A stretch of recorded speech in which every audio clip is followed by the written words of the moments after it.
அனைவருக்குமே வணக்கம்.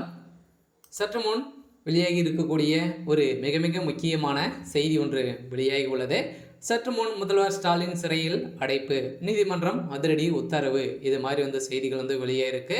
இப்போ சென்னையில் நடந்த அண்ணா பல்கலைக்கழகத்தில் நடந்த சம்பவத்தினால இப்போ திமுகவே பெரும் ஆட்டி படைக்கக்கூடிய நிலையை தான் வந்திருக்கு இல்லையா?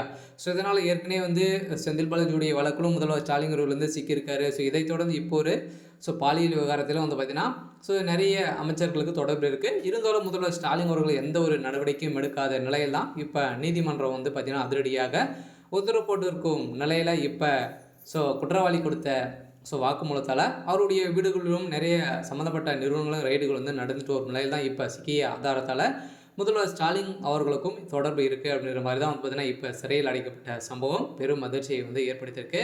இருந்தாலும் முதல்வர் ஸ்டாலின் அவர்கள் பிரதமர் மோடி அவர்கள் சந்தித்து பார்த்தீங்கன்னா வெள்ளைக்குடையை அணிந்தோடு பார்த்தீங்கன்னா இப்போ பார்வையிட்டு வந்திருக்கும் நிலையில் பார்த்தீங்கன்னா இப்போ கருப்பு கொடி காட்டி திமுகவுக்கு எதிர்ப்புகள் தெரிவித்திருக்காங்க. ஸோ இதை பற்றி இந்த வீடியோவில் பார்க்கலாம். ஸோ அதுக்கு முன்னாடி நம்ம சேனலை சப்ஸ்கிரைப் பண்ணி சப்போர்ட் பண்ணுங்கள்.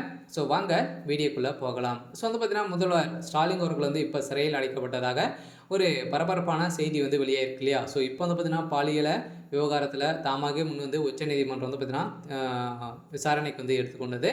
இந்த விசாரணை அடிப்படையில் இப்போ பார்த்தீங்கன்னா இதுக்கு தனிக்குழு அமைத்து அங்கங்கே பார்த்தீங்கன்னா நடந்த இடத்துல நிறைய விசாரணைகள் நடந்துட்டு வரும் நிலையில் தான் இப்போ மானியல் விவகாரத்தில் அந்த பெண் கொடுத்த வாக்குமூலத்தால் முதல்வர் ஸ்டாலின் அவர்களே சிக்கக்கூடிய நிலை வந்திருக்கும் நிலையில் தான் உதயநிதி ஸ்டாலின் அவர்களுடைய நண்பராக இருந்தவர் தான் ஞானசேகர். இவர் பார்த்தீங்கன்னா ஒரு முக்கிய புள்ளியாக இது வரைக்கும் 1000 கோடிக்கு மேலே பார்த்தீங்கன்னா இவர் சொத்துக்களே இருக்குது. இவருக்கு என்ற 3 மனைவிகள் இருக்கும் நிலையில் அந்த மனைவி கொடுத்த வாக்குமூலத்தால் இப்போ ஞானசேகர் அவர்களும் திமுக இருக்கக்கூடிய முக்கிய புள்ளிகள் அமைச்சர்கள் அனைவருமே இதில் தொடர்பு இருக்குது அப்படின்ற மாதிரி தான் இப்போ பார்த்தீங்கன்னா வெளியே இருக்கக்கூடிய செய்தியால் இதை தொடர்ந்து தான் இப்போ திமுகவுடைய அரசு சட்ட ஒழுங்கை மீறி தான் நடந்துட்டு இருக்கு இல்லையா? ஸோ ஏற்கனவே பார்த்தீங்கன்னா நிறைய அடாவடித்தனம் பண்ணிட்டு வரும் நிலையில் இப்போ திமுகவுடைய அரசு மீது நிறைய எதிர்ப்புகள் எதிர்க்கட்சி தலைவர்கள் அனைவருமே கருப்பு கொடி காட்டி கருப்பு ட்ரெஸ் போட்டு பார்த்தீங்கன்னா எதிர்ப்புகள் ஒரு மிகப்பெரிய போராட்டங்களாக காலையிலேருந்தே நடந்துட்டு வரும் நிலையில் தான் இப்போ திமுகவுடைய அரசு ஒட்டுமொத்தமாக கதையை முடிய போகுது.